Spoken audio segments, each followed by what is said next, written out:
Well, hello again, I'm back again, yeah. Back amongst these. I'd like to explain, so I've been doing this for a while now, this YouTube channel. And for those of you who have tuned into it, I don't know if you're aware, but all I'm recording this on is a phone. I don't have any recording equipment, I don't have video cameras or whatever, or sound equipment or anything like that. Maybe someday I'd like to get that, it'd be helpful, but at the moment I don't have that. Those of you again who have tuned in, you've probably seen my songs. Again, I'm just singing to a phone, playing the guitar to a phone, and I'm working on the idea of how I would have, I've got a small amp up the stair, but how I would have an amp for the guitar and some kind of system for my voice so that one doesn't drown out the other. But anyway, we'll get there. Anyway, that's just a wee sort of aside. I was in a pub in the North of England recently, and it became apparent quite quickly that the pub was full of racing pigeon breeders. And I was sitting just having a drink, and there was this chap sitting at a table next to me, and he was looking at me and he says, you're a stranger around here. He says, I don't recognise you. He says,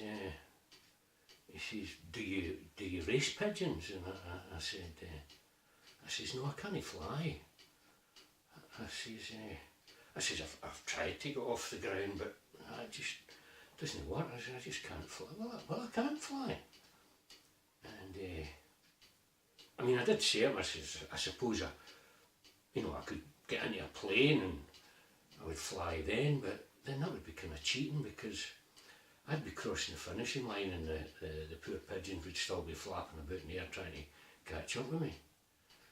And there'd be a hare on the ground shouting up, I feel your pain, as a tortoise flies past them with sitting on a Harley Davidson. And then he kind of looked at me a bit funny, but anyway, that was that.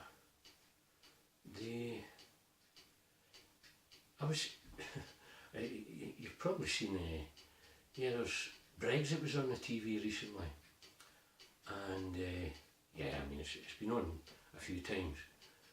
You've probably seen it, and two of the sort of main proponents of Brexit actually sort of leaving the EU are Boris Johnson and Rees Mogg. Now, the other thing that's just developed recently is that Boris Johnson is running for Prime Ministership and therefore leader also of the Conservative Party.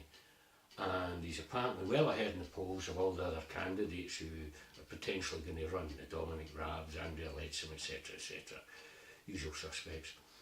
And I thought, well, that's kind of worrying, that we've got Boris Johnson potentially running to be Prime Minister, because basically what we would have is, should he be elected, that we'll have a blonde racist buffoon in 10 Downing Street, and I'm not really sure what colour his wig is, but a racist buffoon in the White House. Mind you, it might help the special relationship a bit, because they could probably, they could sit in the White House and they could tell each other just how brilliant they are, Oh, Donald, you're just the best leader that the West has ever had. And no, Boris, you're too modest, I think you're brilliant. But I mean, it's quite worrying that, that Boris Johnson could be Prime Minister of this country, because what kind of guy are we talking about? Well, I mean, I don't have enough time to talk about all the kind of things that he's said and done, but if you think back to last year, he made the comment that the women who wear the burqa look like bank robbers in letterboxes. And Aye, so, I mean, that's quite dangerous talk, that.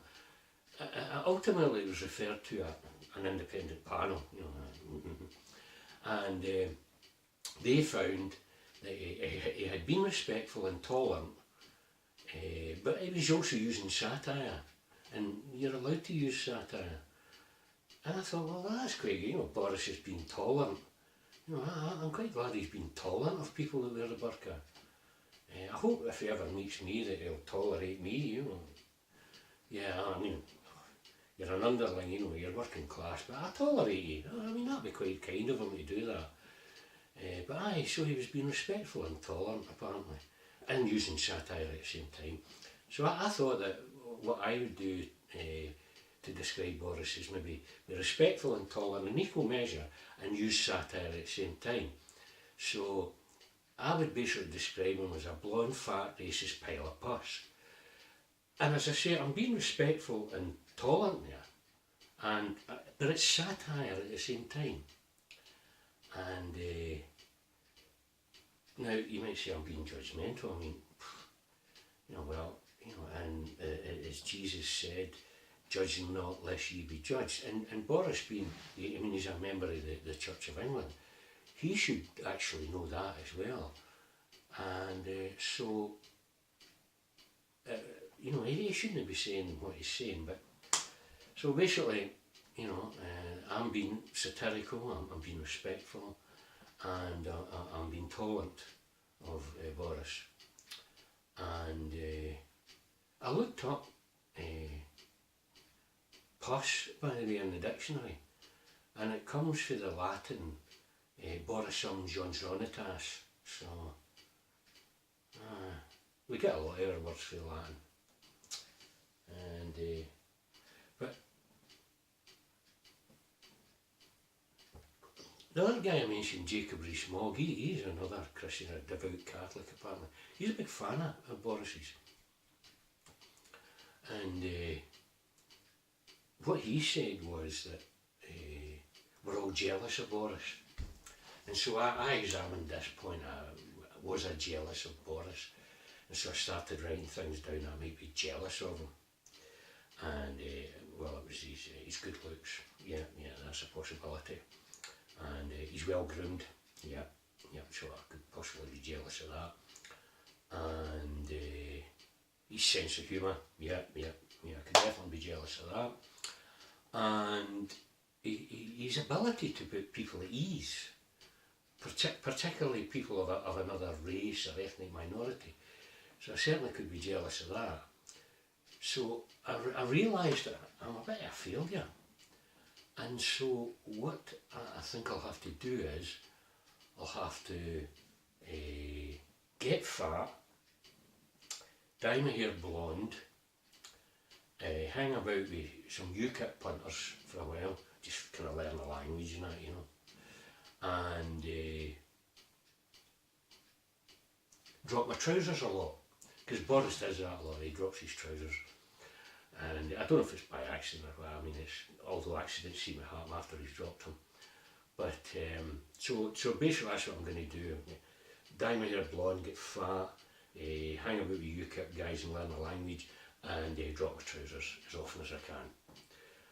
And and that should then bring me up on a par with Boris, that, you know, I can then, and then I can go over I can say I'm not jealous anymore, you know, go over that. And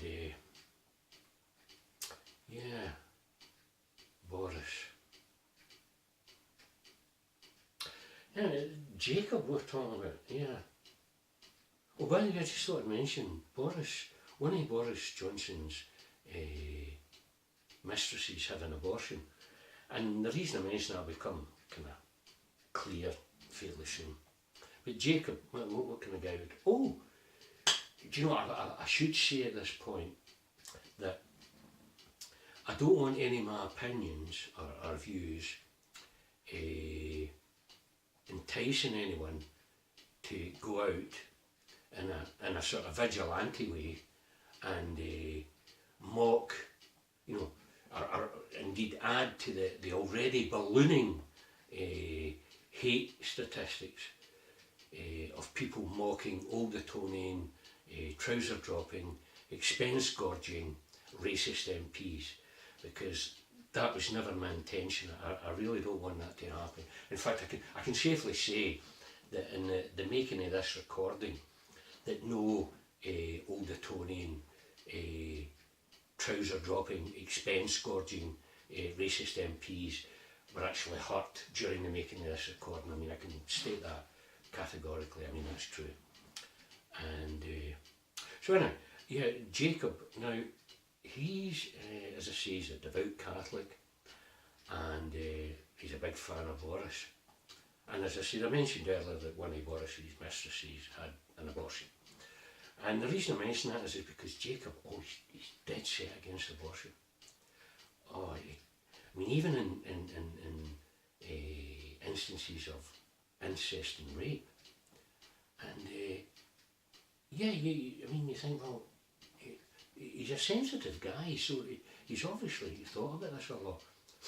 And of course, the investment fund that he's a partner in invests in pills which are used for the treatment of stomach ulcers, but they're also used in Indonesia for illegal abortions. And Jacob, and it was a perfectly good explanation. Jacob did say that the company did adhere to Indonesian law, and therefore the investment was justified. And that seems reasonable, you know, it really does, because I mean, if you think about it, you know, if say his fund management company invested in, I don't know, let's say electrical equipment for say attaching to someone's testicles in Syrian prisons, as long as they're adhering to Syrian law, I mean, that would be fine, you know, perfectly justifiable. And so, no, I can see where Jacob's coming from here. And what else about him? Oh, he's against same-sex marriages. Excuse me a minute, a bit thirsty with this talk. He's against same-sex marriages. And being a good Christian and a good Catholic, right? Yeah, he justifies it. And I mean, what you know, the question I ask is, how dare anybody be gay in Jacob's world? I mean, he's a sensitive guy, full of understanding. So why would you be gay in Jacob's world? Yeah, poor Jacob. And what else can we say about him? Oh yeah. He had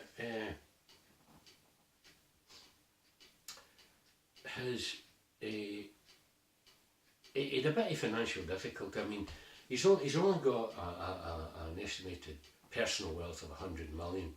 So you could see why he would have to do what I'm about to tell you, because you know, it's problematic. He basically he got 7.6 million from the taxpayer to refurbish the stately home of his mother-in-law, Wentworth Woodhouse. Sounds like a posh guy, doesn't it? Wentworth. I'd like you to meet Wentworth Woodhouse. Oh, how'd you do? Anyway, so he got this 7.6 million from the taxpayer to refurbish his mother-in-law's stately home. And even, you know, he's got 100 million, but 100 million doesn't go far these days. So it's perfectly understandable that he got this money from the taxpayer. And so shouldn't criticise at all, and it's fair enough. And anyway, when you think about it, I mean, as Jesus said in the book of Matthew, I think it was chapter 12,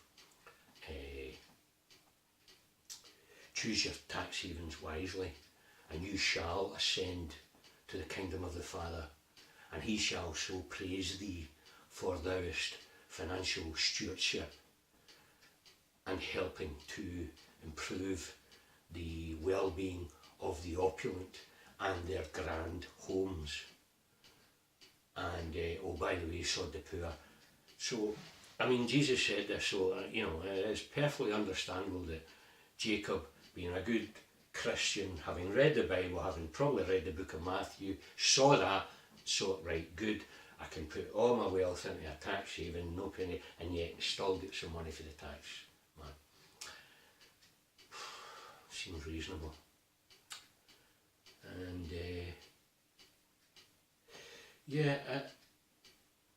and the other thing, this hedge fund that he's a partner in, Jacob being a big fan of Brexit, let's get out, no deal, just get out, break free, so we can get control of our money, our laws, our poverty. Sorry, didn't mean to throw that in. Big fan of that, and his hedge fund opened an office in Dublin in 2018, funnily enough, and with a prospectus that said that Brexit could cause considerable uncertainty. Now you might think, oh well, hang on a minute, he's a big fan of Brexit, but his hedge fund's saying that. Is there a relationship? Well, I don't know. I mean, I think Jacob's just been careful. And so, no, I mean, I'm on his side. And of course, the other thing about Jacob was, and he likes to he likes to mingle and mix. He does. He likes to sort of meet people and all that. And he went to a dinner with the traditional British group, they're called, and they believe that people who, for example, blacks, should be sent back to the homeland. Now, they don't have a time scale on this. Doesn't matter how long you've been here, you should be sent back to the homeland. Doesn't matter if you're a doctor or a lawyer, but you should be sent back to the homeland. And as they see it, that this is their view, you can go back there and you can hunt wild animals and live in mud huts. And Jacob went there and had a dinner with them. And nothing surprising there. I mean, perhaps he gave a talk on racial equality. I mean, I don't know. I didn't go myself, so I don't know what he spoke of. But I mean, you can understand his concern right enough, because I mean, why? It's a worry for Jacob that how dare people be black in Jacob's world? I mean, that's, you know, he's concerned, and he's being a good Christian, he's concerned, and you can understand that. And, I mean, I know that he goes to church every Sunday, and he'll get down on his knees, and sorry, I'm getting emotional. He'll get down on his knees and he'll pray for peace and goodwill to all men, except gays and foreigners and women who have abortions. And then probably one day I'll go up and say, I wonder what tax haven I can move my money to. Yeah, so there you go, Jacob. What a guy. And so there you've got it. You've got Boris and you've got Jacob. And a few other snake oil salesmen like Farage. Oh dear, what a mess we're in. Have you ever noticed that you never see Boris Johnson and Roy Chubby Brown in the same room at the same time? You ever noticed that? Just a thought. For those of you who don't know who Roy Chubby Brown is, I mean, I wouldn't YouTube it. Your ears will be so listening to the bad language and all the other stuff that comes out. Anyway, I think that's me for the night. Yeah, can't think of anything else. I know it's only, what is this, it's May. I know it's only May, But I'm going to go and write my... oh, now the other thing I meant to say to you was that, going back to Boris, comparing women who wear the burqa to bank robbers and letterboxes, was I forgot to mention this. What I did was when I heard that statement, I started thinking about sort of famous bank robbers in history, and just thinking about, did they wear a burqa? And yeah, I come up with a few. There was the Butch Cassidy and the Sundance Kid. They wore burqas all the time, and there was Bonnie and Clyde, yeah, and well, Bonnie wore a burqa, Clyde he wore a turban, and there was Billy the Burqa Kid, you must remember him, and John Dillinger. And John Dillinger, for those of you who don't know, was a 1930s gangster, based predominantly in Chicago, but roamed the country robbing banks. And what happened was he was going to the pictures one night. This is how he was caught. The FBI didn't know an awful lot about him, yet he was public enemy number one. And he was going to pictures this night, and his girlfriend contacted the FBI, saying, look, he's going to pictures. I don't know what he was going to see. Maybe one of the early versions of Gandhi or something, I don't know. But he was going to pictures, and his girlfriend phoned the FBI and says, look, he's going to a certain picture house in Chicago, 1930s Chicago. And so that was that. So the FBI were sitting outside waiting, and Dillinger came out. And one of the FBI agents went, oh look, so there's a guy wearing a burqa. He must be a bank robber. And one of the other FBI agents says, but wait a minute, it could be a letterbox. And the chief of the operation says, no, it's not a letterbox because he's moving. I mean, if it was a letterbox, he'd just be standing still, so he's moving. And basically the FBI chased him up an alleyway and shot him dead. And that was the end of John Dillinger. But the thing about that was that puzzled me. You would have thought that John Dillinger would have, in 1930s Chicago, would have tried to blend in a bit better, with the people in 1930s Chicago and not wear a burqa. You would have thought he'd have done that. But obviously, the burqa being the regarded garb for bank robbers to wear, according to Boris Johnson, well, he was in a pickle. And it's just, I mean, that's the thing. I mean, various races of people who wear particular garbs. I mean, the things that they got up to. I mean, Bavarian men, they wear lederhosen, and it's well known that men who wear lederhosen are sheep rustlers. So if you go to Austria, for example, and you see a load of men at a beer festival spanking each other's bottoms while they're wearing a lederhosen, you can bet your bottom dollar that they've been out before that rustling sheep.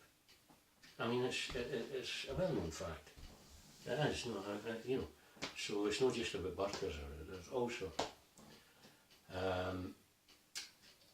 And what I would suggest was, if any of you out there can think of any race or ethnic minority who wear a particular garment that allows us to compare them to a structure or an object or a lawbreaker, please feel free to send your suggestions to Boris Johnson, care of the Houses of Commons, and where he can then use that as part of his stand-up material that he does in the bars of the Houses of Commons, or indeed that he can put into whatever article he's writing for whatever right-wing rag he's working for at the time. Boris would appreciate that. He's always looking for new material. So anyway, as I say, I think I'm done for a night now. As I said, it's May, and I know it's a bit early, but I'm going to go and write my Christmas list. be something like, "Dear Santa, I would love a bank robber's outfit. Any suggestions?" And I better make sure I post it in a proper letterbox because I don't want to cause any confusion. So thanks very much for listening. I hope you liked it, and please feel free to share it with your friends, and I'll be with you again at some point with either a song or a poem or another routine, another comedy routine. So thank you very much for listening. Goodbye.